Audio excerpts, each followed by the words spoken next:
अस्सलाम वालेकुम नाज़रीन। नाज़रीन, किसी भी मुल्क की इकनॉमी की तरक्की का मदार जो होता है वो उस मुल्क की पॉलिटिकल स्टेबिलिटी पे होता है। पॉलिटिकल स्टेबिलिटी है तो इकनॉमी स्टेबिलिटी भी हो जाती है। बदकिस्मती से हमारे मुल्क में गुज़िश्ता कुछ सालों से एक ऐसी सूरत हाल पैदा हो गई है कि कोई भी कंप्रोमाइज़ करने के लिए, कोई भी नेगोशिएशंस करने के लिए तैयार नहीं हो रहा और अवाम पिस रही है, लोग पिस रहे हैं, इंडस्ट्रियलिस्टों के लिए प्रॉब्लम क्रिएट हो रहे हैं, एलसीज नहीं खुल रही, लोग बड़े परेशान हैं कि आखिर हमारा मुल्क कहाँ जा रहा है। हमारे मुल्क में कई ऐसे लोग हैं जो मुल्क की तरक्की में दिन रात एक कर रहे हैं। उसमें एक group Arif Habib and companies वालों का भी है। ये ग्रुप भी एक ऐसा ग्रुप है जिसमें लोगों के लिए रोज़गार के अलावा मुल्क की तरक्की, मुल्क की इकनॉमी में दिन रात एक काम कर रहे हैं। ये हमारी खुशनसीबी है कि आज हमारे गेस्ट जो हैं मिस्टर शाहिद अली हबीब साहब हैं, जो किसी तारुफ के मोहताज नहीं हैं। ये भी आरिफ हबीब कंपनी में एक चीफ़ एग्जीक्यूटिव ऑफिसर के हैसियत से काम कर रहे हैं। आज हम मुल्क की इकनॉमी और उनसे रिलेटेड कंपोनेंट से शाहिद साहब से बात करेंगे कि वो हमारे मुल्क की इकनॉमी को किस नज़र से देखते हैं। आइए उनसे बात करते हैं।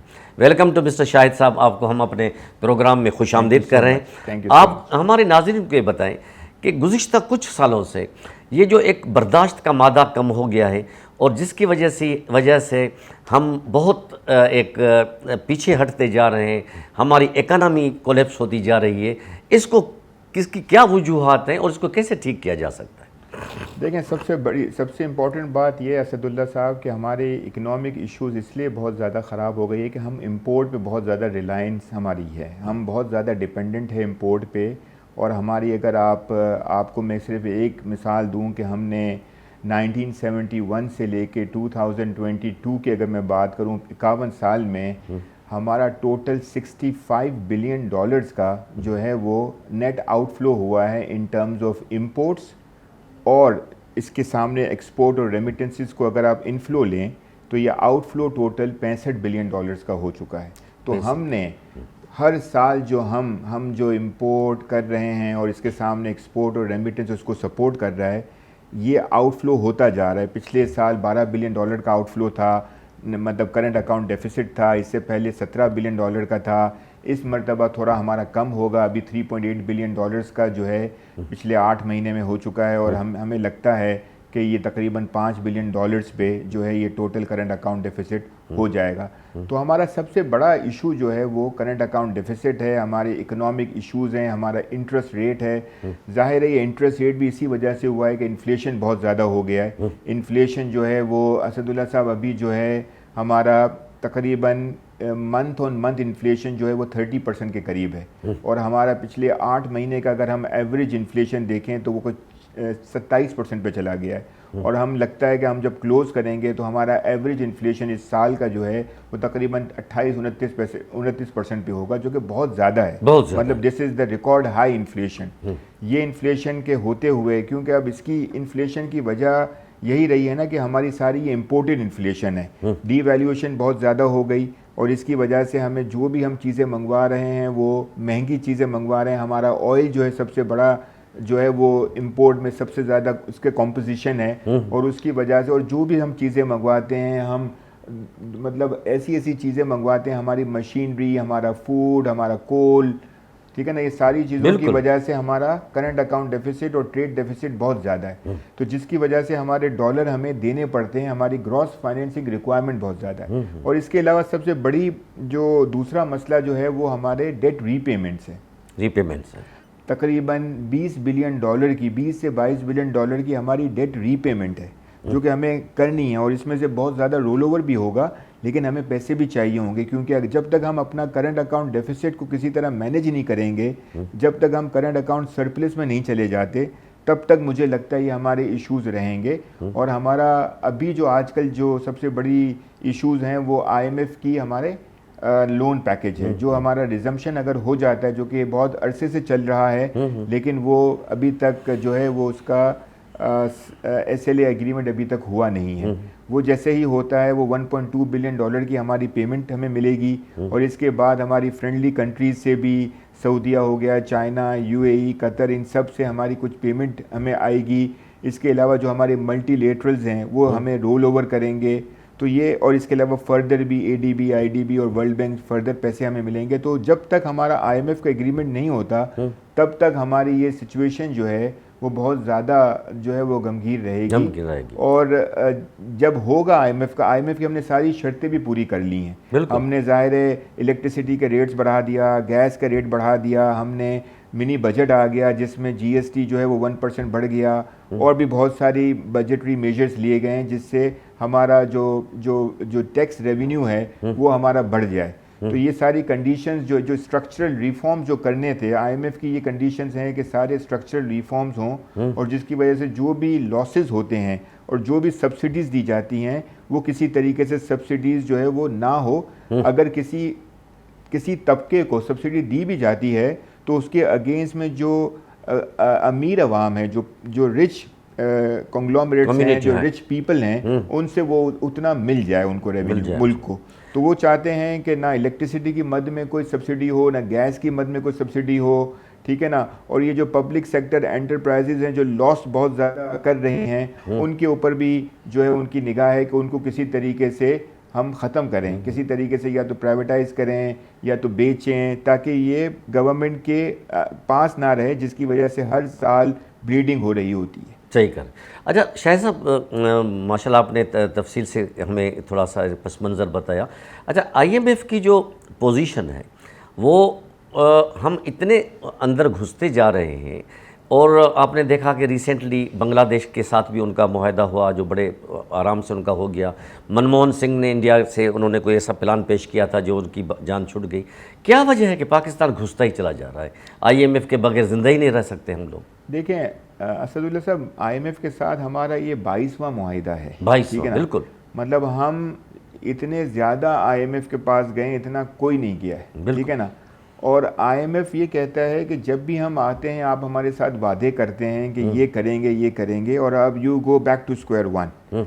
तो हम स्ट्रक्चरल रिफॉर्म्स नहीं कर सके, ठीक है ना। किसी भी पॉलिटिकल गवर्नमेंट में इतना दम नहीं है कि वो स्ट्रक्चरल रिफॉर्म करे। स्ट्रक्चरल रिफॉर्म की एक पॉलिटिकल कॉस्ट होती है, बिल्कुल, ठीक है ना। जब आप इलेक्ट्रिसिटी का रेट बढ़ाएंगे, जब आप गैस का रेट बढ़ाएंगे, उसका पॉलिटिकल एक बैकलैश होता है, ठीक है ना, उसकी एक कॉस्ट होती है। तो वो आप जाहिर है, अब हमारा है ये इलेक्शन ईयर, ये देर इसीलिए हो गई कि कोई भी गवर्नमेंट होगी उसके लिए बहुत मुश्किल है कि वो इलेक्शन ईयर में ये सारी चीज़ें करें। और मैं तो कहता हूँ कि ये बहुत बड़ी बात है कि फाइनली ये फैसला हो गया कि हमें ये सारे स्टेप्स लेने हैं मुल्क के मफाद के लिए। तो मुल्क के मफाद के लिए आपको ये क्योंकि हमारे यहाँ गवर्नमेंट गरीब है और लोग अमीर हैं, ठीक है ना। और वो लोग भी, कुछ लोग अमीर हैं, तो मकसद ये है, वो ये चाहते हैं कि ये इस तरीके से हो जाए कि गवर्नमेंट की किटी में भी पैसे आना शुरू हों, और वो गवर्नमेंट की किटी में पैसे आए, और वो हम लोग, आपको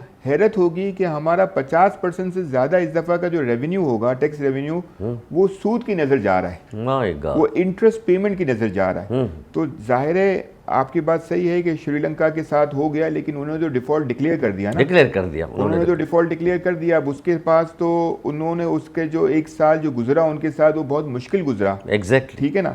लेकिन अगर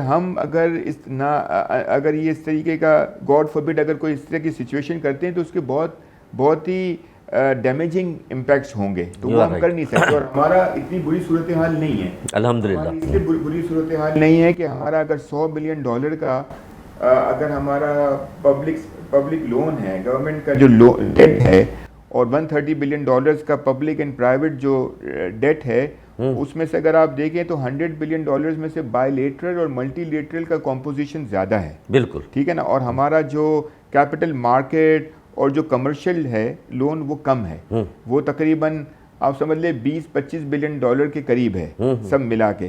तो वो इतना ज़्यादा नहीं है जिसके ऊपर हमारा कमर्शियल लोन है मेनली। और इसके अलावा अगर हमारी नेक्स्ट अगर हम देखें तो वो 2024 में हमें पेमेंट करनी है $1 बिलियन की। तो पाकिस्तान की सिचुएशन इतनी बुरी नहीं है, बस पाकिस्तान थोड़ा सा अपने स्ट्रक्चरल रिफॉर्म्स कर लें तो मुझे लगता है ये मल्टीलेटरल, IMF, ये सारे ऑन बोर्ड होंगे। और ये मिसट्रस्ट का एलिमेंट इसलिए ज़्यादा हो गया है कि हमने पहले जो हमने कमिटमेंट्स की थी वो पूरी नहीं की, जो प्रॉमिसेस की वो हमने पूरी नहीं। अच्छा ऐसा, अब हम आते हैं, थोड़ा आगे बढ़ते हैं। आमतौर पर देखा गया है कि जो एक्सपोर्ट होती हैं तो वो हमारे मुल्क में अगर बढ़ेंगी तो पैसा भी आएगा, कुछ होगा।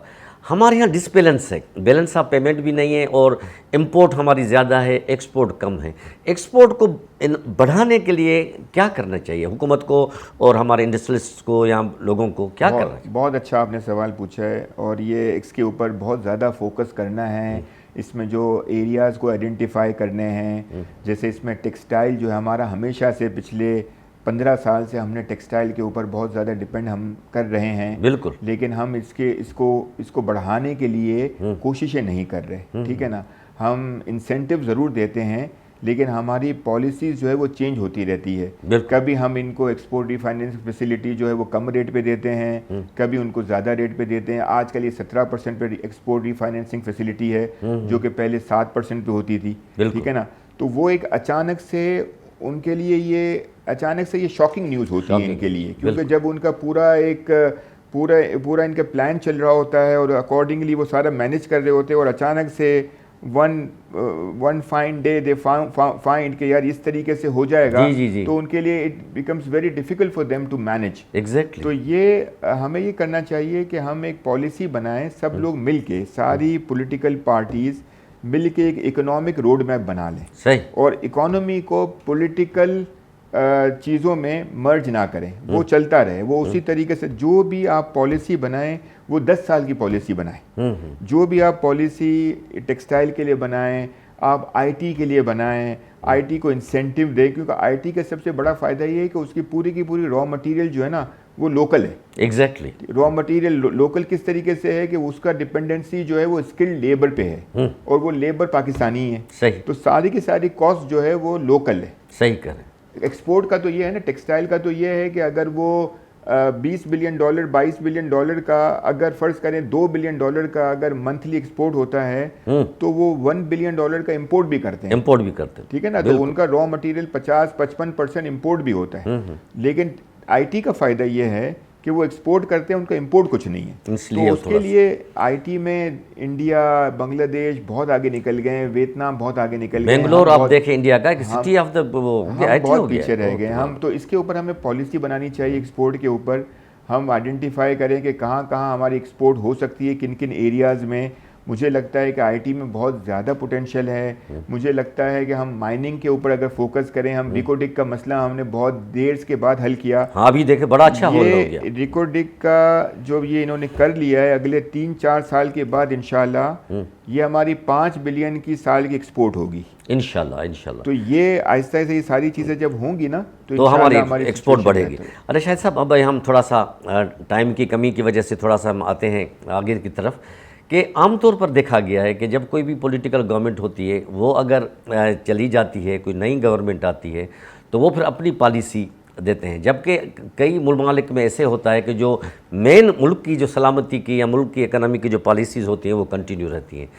क्या एक फैक्टर हमारी इस तजनज़ली का ये भी है कि जो पॉलिटिकल गवर्नमेंट जो आते हैं वो अपने जो है वो मैनिफेस्टो पे अमल करते हुए हमारे लिए वो प्रॉब्लम क्रिएट करते हैं? जिसकी एक मिसाल आप ये देखें कि हमारा जो रुपी है कितनी हद तक जो डीवैल्यू हो गया है और इसकी वजह से कितना बड़ा फ़र्क पड़ा है, इसके बारे में आपकी क्या राय है? जी बिल्कुल, आपने अच्छी बात करी है। यही मैंने कह रहा हूँ कि एक नेशनल पॉलिसी होनी चाहिए। जी सर। जिसका ताल्लुक पॉलिटिक्स से नहीं होना चाहिए, जिसमें इकॉनमी जो है ना वो सबसे इम्पोर्टेंट चीज़ है। इकॉनमी के साथ किसी को पॉलिसी को चेंज करने की ज़रूरत नहीं है। जो मेजर्स आपने लिए हैं वो 10 साल के लिए मेजर्स लें और सबको मिला के लें। सारी पॉलिटिकल पार्टीज़ को ऑन बोर्ड करके करना चाहिए ताकि कोई भी अगर गवर्नमेंट आती है तो वो चेंज ना करे।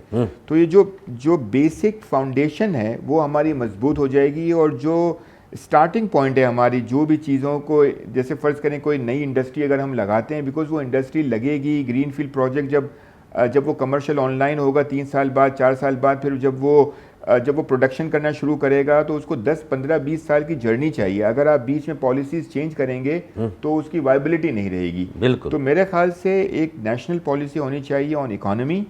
और इसके अलावा जो जहाँ तक आपने डीवैल्यूएशन की बात करी, अचानक से हो गई, वो जाहिर है वो भी एक अजीब सा एक जहन है हमारा कि हम रोक के रखते हैं, हम समझते हैं कि हमारे पास डॉलर्स की बरसात हो जाएगी और हम जो है उसको डॉलर को मैनेज कर लेंगे। हम मैनेज नहीं कर सकते। जब आपके पास $4.25 बिलियन का रिजर्व हो, ठीक है ना, तो आप क्या मैनेज करेंगे? आपका 1 महीने से कम का आपका इंपोर्ट कवर है, इंपोर्ट कवर 1 महीना है, 1 महीने से भी नहीं है, कम है, ठीक है ना। तो उसमें तो आप कुछ कर ही नहीं सकते। तो आपने फ्री इसको मार्केट बेस्ड एक्सचेंज रेट करना है, जिसका मतलब ये होता है कि जो रुपए की असल कीमत है आपको उस पे लेके आना है। जो बायर होगा डॉलर का वो मांगेगा, जो सेलर होगा, सेलर का मतलब है जो एक्सपोर्टर होगा वो बाजार में डॉलर देगा, जो इंपोर्टर होगा वो बाजार से डॉलर लेगा। तो उसको आप बिल्कुल फ्री फ्लोट करें, ठीक है ना। जहां आपको लगता है कि बहुत ज्यादा कोई स्पेकुलेटिव एलिमेंट आ गया है वहां पे आप अपना रोल प्ले कर सकते हैं, लेकिन अदर देन दैट, ठीक है ना, आपकी एक्सपोर्ट प्रोसीड्स आएंगी, आपकी रेमिटेंसेज आएंगी और सामने इंपोर्टर है। अब इंपोर्टर के लिए खुद ही महंगा हो जाएगा, उसके लिए वायबल नहीं रहेगा। अगर डिवैल्यूएशन ज़्यादा हो जाएगा इंपोर्टर के लिए वायबल नहीं रहेगा। सही कर, ये नहीं होना चाहिए कि हमारी इतनी सारी एलसीज जो हैं वो रिटायर वो हो नहीं रही, उसको कोई ओपन नहीं कर रहा, उसको कोई रिटायर नहीं कर रहा। तो इसकी वजह से हमारा इम्पोर्टेड रॉ मटेरियल नहीं आ रहा। वो रॉ मटेरियल नहीं आ रहा है, इसकी वजह से प्रोडक्टिविटी नहीं हो रही। और ये एलएसएम ग्रोथ जो है वो इसीलिए डाउन हो गई है। मतलब पहली मर्तबा इस 8 महीने का जो एलएसएम ग्रोथ है वो 5%, 4.5% नीचे हो गया है। हालांकि हमेशा से हम बढ़ता रहा है, हमारी ग्रोथ हुई है। इस दफ़ा हमारी डिक्लाइन हुई है। अरे शायद साहब माशाल्लाह, अब हम आखिरी सवाल पे आते हैं। और माशाल्लाह अच्छी सैर हासिल गुफ्तगू आपने की और थोड़े से टाइम बताया। ये जो एलसी की बात आपने की, अब आप देखें ना, गुज़िश्ता 8 सालों में अभी सुना है कि 2-2 महीने हो गए कि लोगों की एलसीज नहीं खुल रही। दूसरी बात यह कि स्टेट बैंक ने जो इंटरेस्ट रेट बढ़ा दिया है, अचानक एक फिलअप 3% बढ़ा दिया, 20% चल गया, क्या इसके असरात भी हमारी इकानमी पे होंगे?